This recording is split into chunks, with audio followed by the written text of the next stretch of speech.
Well, thank you so much for having me. And again, thanks to Dr. Nowak for that incredible presentation. I feel a little bit like the opening act coming on after the main event. But I wanted to give you a little perspective on what's going on in Houston as sort of an experience in how these things come into play in sort of real-world planning scenarios.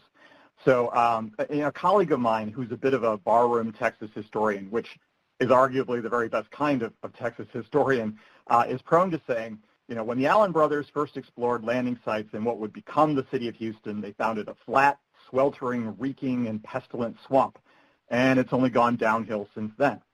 But kidding aside, the popular conception of Houston is of a sprawling petrochemical hub of endless suburbs. And I mean, as a transplant who spent my boyhood in the dense forests of the Adirondack Mountains of New York, I'm probably the least likely to be a cheerleader for Houston's natural splendor. But I want to challenge that image of Houston a little for you and talk a little bit about how our urban forests are really starting to play a prominent role in our planning efforts and the way tools like iTree and data sources like our urban FIA are helping us make good data-driven decisions. So I'm with the Houston-Galveston Area Council, which is the regional planning organization for the 13-county area around the city of Houston on the upper Gulf Coast of Texas. To give you a size of the scale of the landscapes that we're dealing with, our region is about 12,500 square miles, which is roughly the size of Maryland. Just the portion within the city limits of Houston itself is about 650 square miles. So if you take the subset of our 8 urban core counties, we have a population that's roughly equivalent to all of Massachusetts at about over 7 million people, and we expect to add another 4 million people by 2050. That makes us one of the fastest growing urban areas in the country. But that growth isn't really happening against a backdrop of just, flat nothingness. Houston is at the crossroads of some truly iconic natural landscapes of coastal prairie and southern pine forests. We have a dense network of bayous, and we have a surprisingly extensive urban forest. These natural systems aren't just part of the area's heritage, they're really part of the solution for dealing with the city's current challenges and accommodate the impacts of all that projected growth. It's really no exaggeration to say our challenges are pretty daunting. We've experienced some of the worst flooding disasters in U.S. history in fairly rapid succession, most notably Hurricane Harvey in 2017. We're facing mounting challenges of climate change and sea level rise as a coastal community. We have widespread water and air quality issues. We're seeing continual loss of natural lands to development, and we have some historically rooted issues with equity of access to our parks and treat areas to different communities. You add on another 4 million people, and we have some very pressing needs to meet in the coming years. But it's been exciting to see how our urban forests have moved to the forefront of the planning for some of those challenges. So, as I said, our urban forest is pretty extensive. There's an estimated 43.3 or something million trees in the city of Houston itself, just the city of Houston, which is roughly 20.6 trees per person or 107 trees per acre.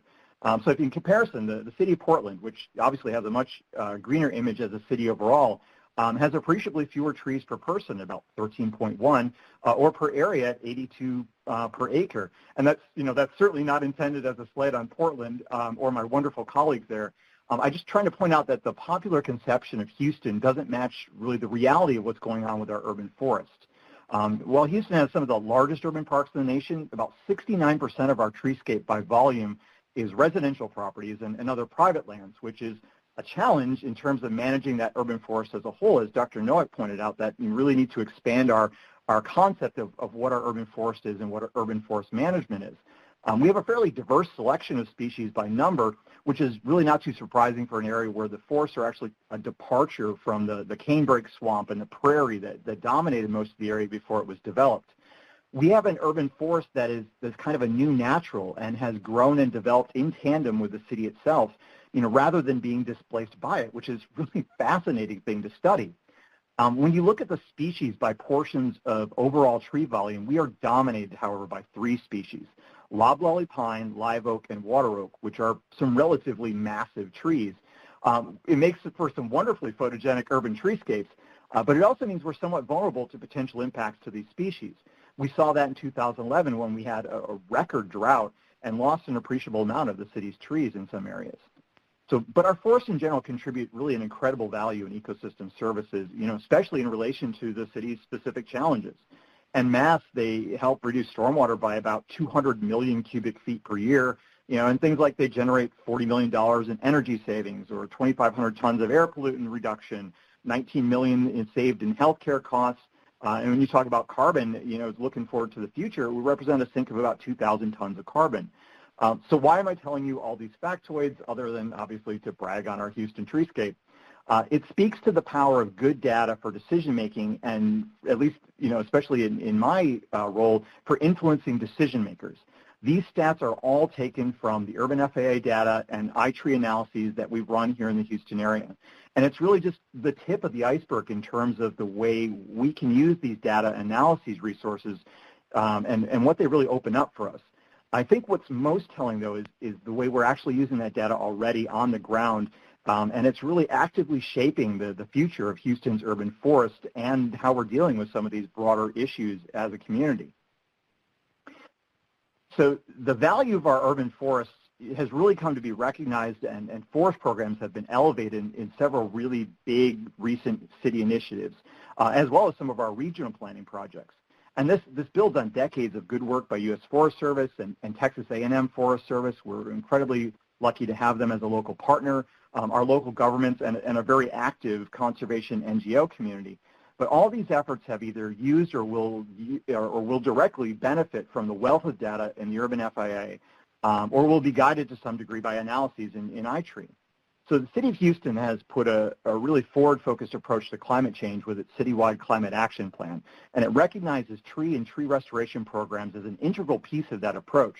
And similarly, the Resilient Houston planning effort, which is, again, a citywide effort to increase our resilience to disasters, especially flooding, also calls out trees as needed infrastructure, and it even goes so far as to set a goal of 4.6 million new native trees by 2030, which is incredibly ambitious. On a larger scale, there's several area-wide conservation planning efforts, including our own regional conservation framework, that are looking to maintain both natural areas and increase natural function in urban areas. And in doing so, increasing native tree canopy in urban areas is a specific initiative and focus. Beyond these broad, high-level planning efforts where, there's such a fantastic chance to apply the data that we have in the urban FAA and has already been guided by some of that data in iTree, I wanted to give you a few examples of some projects where we've specifically and directly used urban FAA data in iTree and how they've expanded our analysis capacity. So several years ago, we initiated the Houston Area Urban Forest Project, and the purpose was to try and coordinate among all the urban forest management organizations in the urban core of the region, which is no small amount of folks and organizations, and work to enhance their individual efforts by providing tools and resources and data, and especially partnership opportunities to address some of the priorities that were more regional in nature. So as part of that project, we developed an online GIS tool that used canopy coverage information, let users help to evaluate different project sites to identify canopy percentage, proximity to priority factors or areas, and anything else that might influence site decisions for tree plantings or parks or natural areas. We had good spatial coverage for canopy, but we didn't have really good data on species or a way to evaluate some of the impacts. Thankfully, about that same time, very serendipitously, the first round of the urban FIA data for Houston was released.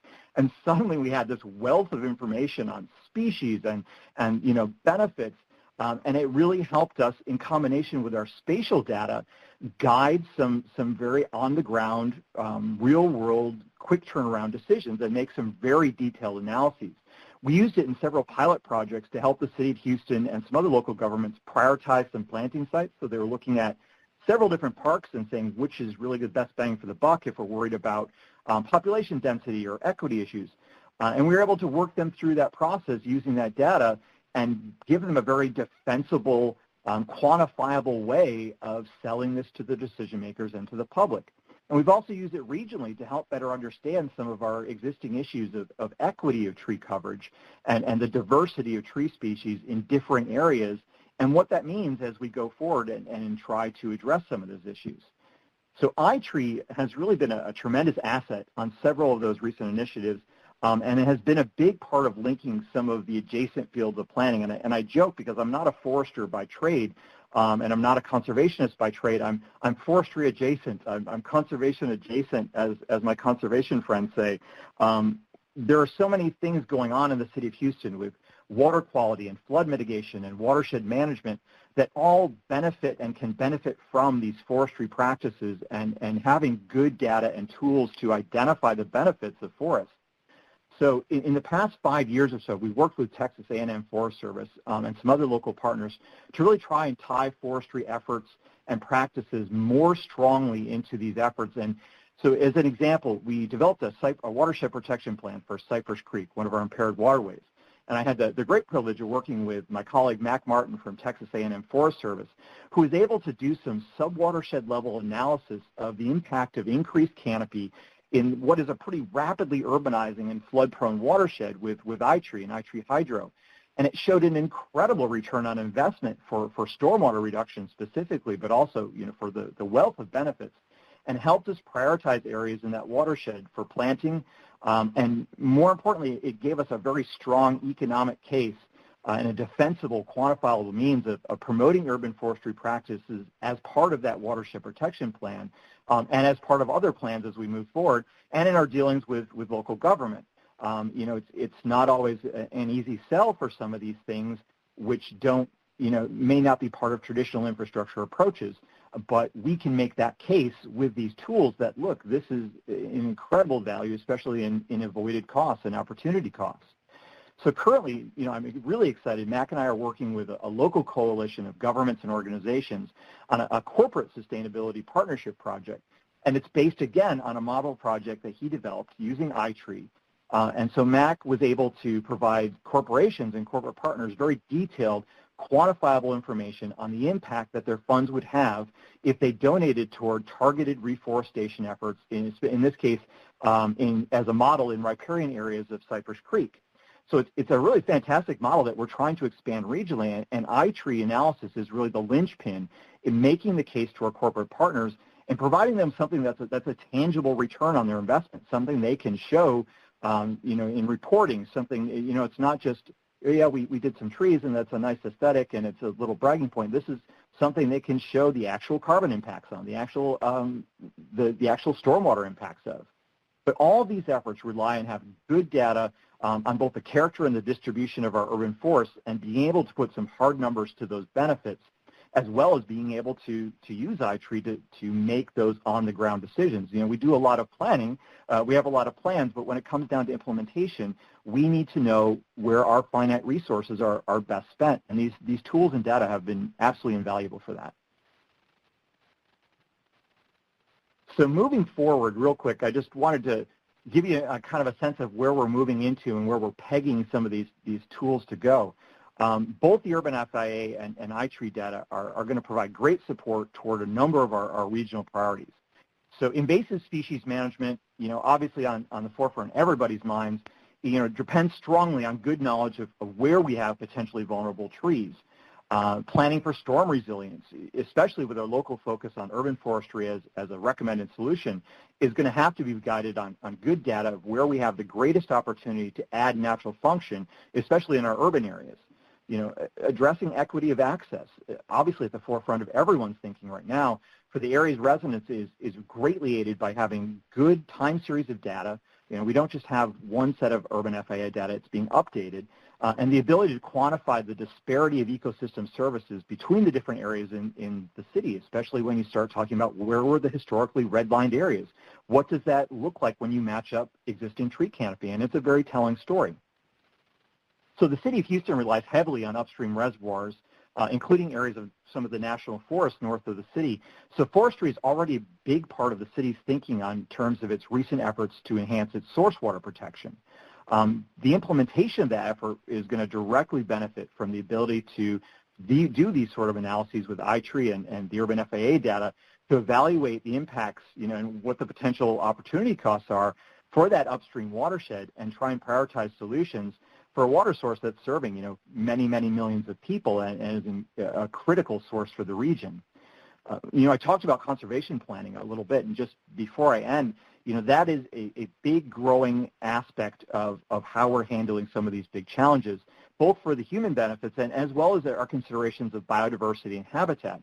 And again, those are going to need good data on what areas we have are the greatest value to protect, or where the greatest potential to add that function back in are, especially when you start talking about biodiversity. But for us, especially since I'm, our role is often in the facilitation and coordination, public outreach is really the 800-pound gorilla in the room. And where we see a really important role for both the FIA data and iTree, as I said before, is helping to make that case, both to the public and to the decision makers, so that we're not preaching to the choir, we're translating that choir song into something that's digestible, something that can show the benefits, and that trees are really valuable infrastructure with substantial benefits for the communities. They're not just sort of aesthetic adornments. So this has been a really quick take on where those tools and data sources are coming into sort of real-world application here in Houston. If you can't tell, I'm incredibly excited about everything that's going on here and the opportunities for us to continue these sort of partnerships and to use this data as we move forward. We've got a lot of challenges, but we also have a great amount of resources and people here, and these tools are going to be foundational for us moving forward. I'd be delighted to talk about these more with anyone else one-on-one, especially if you have some interesting partnerships in mind. But I thank you very much for your time, and I think we're going to take your questions in just a little bit. So thank you all very much.